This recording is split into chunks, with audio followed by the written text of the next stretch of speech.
name is Simon Rand, and tonight I'm going to read for you a short story by Anton Chekhov.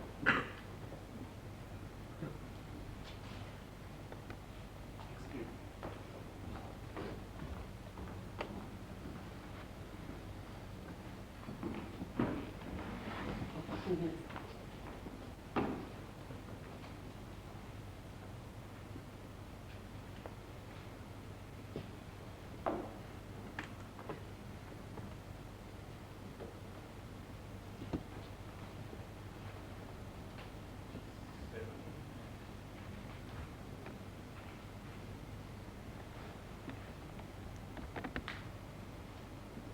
Death of a clerk.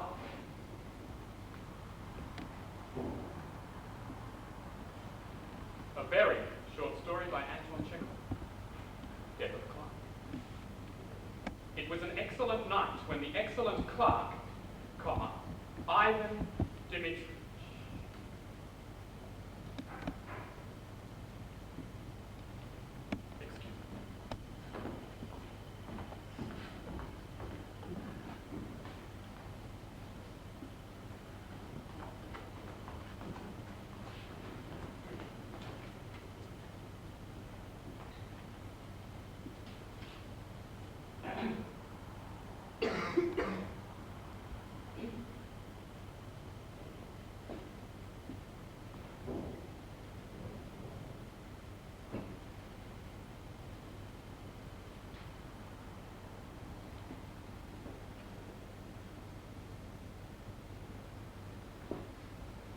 Death of the clerk. It was an excellent night when the excellent clerk, Ivan Dmitrievich Chervyakov, asterisk.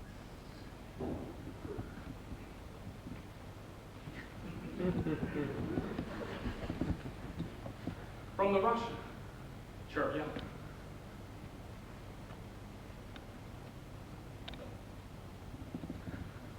Word.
It was an excellent night when the excellent clerk, Ivan Dmitrievich Chervyakov, sat in the second row of the stalls, enjoying Les Cloches de Conville with the aid of opera glass.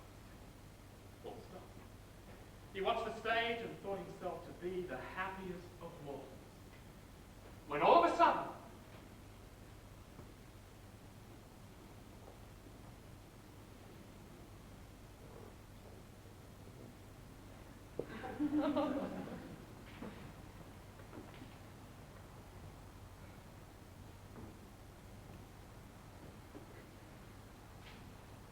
all of a sudden has become a hackneyed expression. I'm not going to read this crap.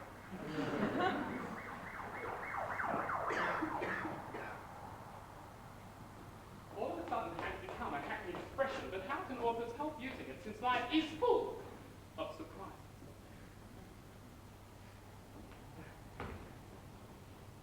All of a sudden, then, his face puckered up, his eyes rolled heavenwards, his breath was suspended. Turning his face away from the opera glasses, he doubled up in his seat and... Exclamation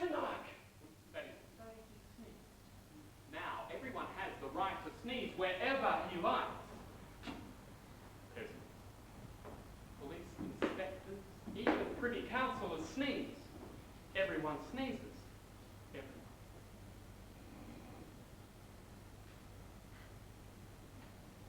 Kiriakov, though, no embarrassment, dabbed at his nose with his pocket handkerchief, and, like a well-bred man, looked round to see whether his sneezing had incommoded anyone.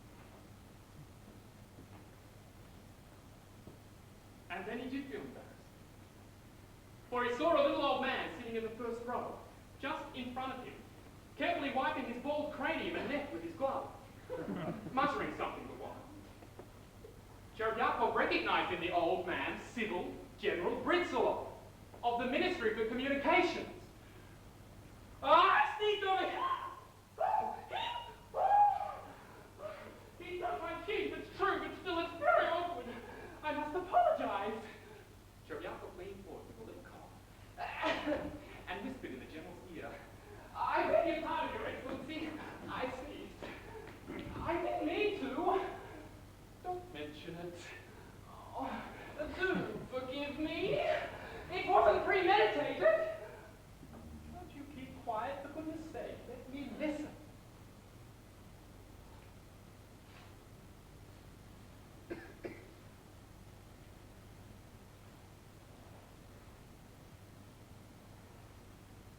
Cherebyakov, somewhat disconcerted, smiled sheepishly, and tried to turn his attention to the stage. He watched the actors, but no longer felt the happiest of mortals. He was devoured by remorse. Walking up to Britzelov in the interval, he hung about for a while, and at last, conquering his timidity, mumbled,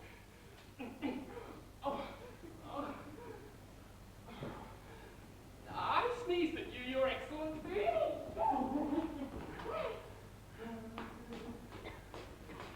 Pardon me.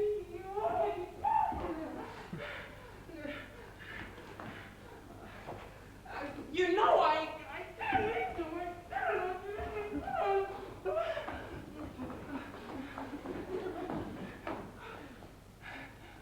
I didn't mean to.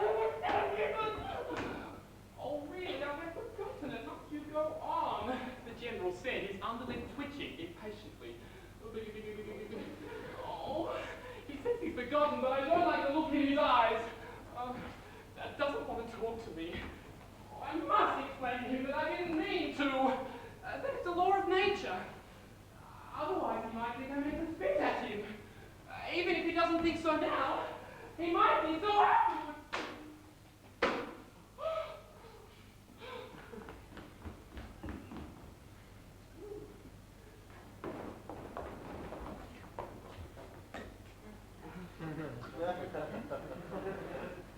When he got home, Cherebyakov told his wife of his unjust friendly conduct.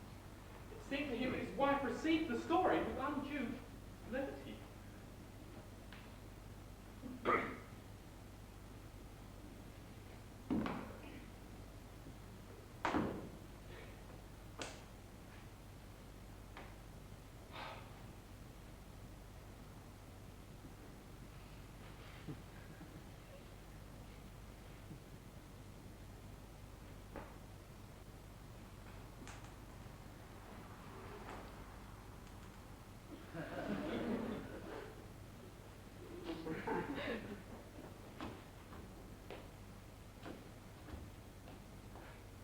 True. She was allowed for a moment. But finding Britzelov was not our inverted commas chief, she was reassured.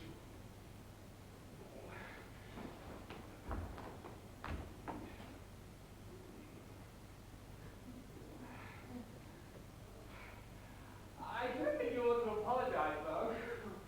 Or you'll think you don't know how to behave in company. That's it. I tried to apologize, but he was so strange.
wait to explain his conduct to principal.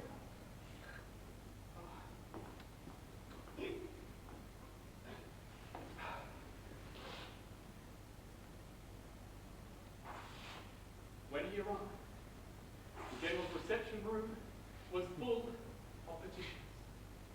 And the general himself was there, receiving petitions. After interviewing a few of them, the general raised his eyes to Cheryakov's face. Last night, in Arcadia, if you remember, Your Excellency, I sneezed and happened to... I beg.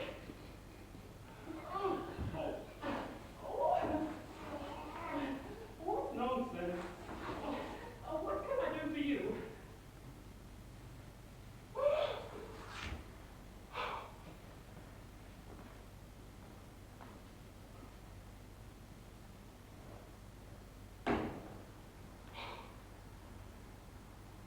Want to talk to me? It means he's angry. I can't leave it at that. I must explain to him.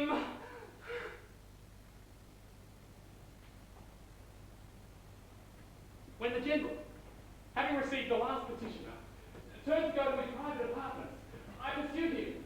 Cherebyakov pursued him, muttering, "Oh, God! Oh! Excuse me, Your Excellency!" Oh, nothing but my heartfelt repentance emboldens me to trouble Your Excellency.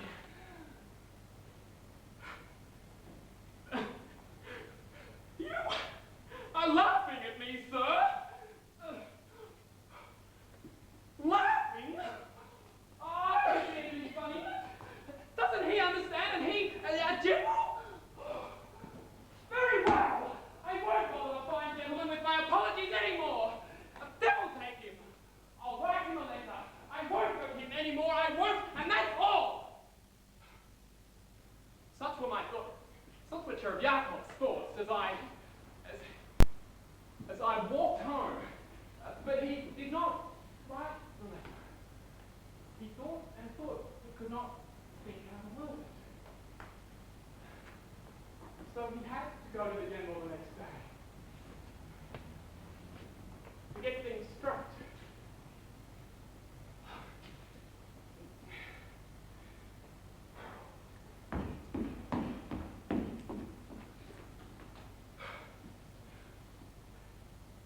I ventured to trouble you yesterday, Your Excellency, not to laugh at you, as Your Excellency suggested. I came to bring my apologies for having inconvenienced you by sneezing. As for laughing at you, I never think of such a thing. How would I dare to? If we took it into our heads to laugh at people, there would be no respect left. No respect for superiors. Get out of here! I beg your pardon? Get out!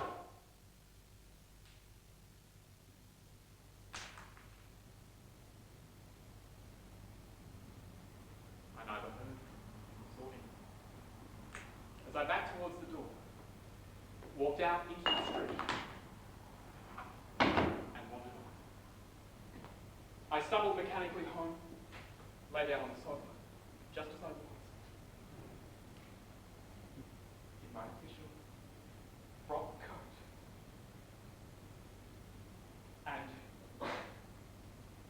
and died.